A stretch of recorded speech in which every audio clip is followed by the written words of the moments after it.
ప్రభునామమున అందరికీ కృతజ్ఞతాస్తుతులు చెల్లించుకొనుచున్నాను. ఈరోజు దేవుని వాక్యము మత్తయి సువార్త 12:31 చూద్దామండి.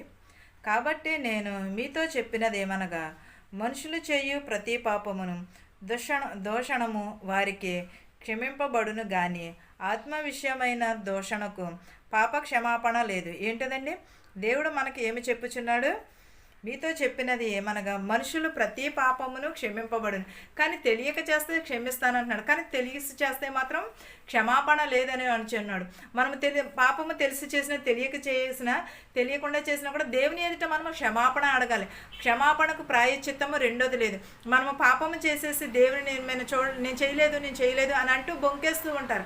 అలాగ కాదు. మన మాట అంటే అవునంటే అవును, కాదంటే కాదనేలాగా ఉండాలి. మనం ఒక మాట చెప్పామనుకోండి, మన మీద నమ్మకమును కలిగి ఉండాలి. ఆ నమ్మకం లేని ఎడల మనం ఎంత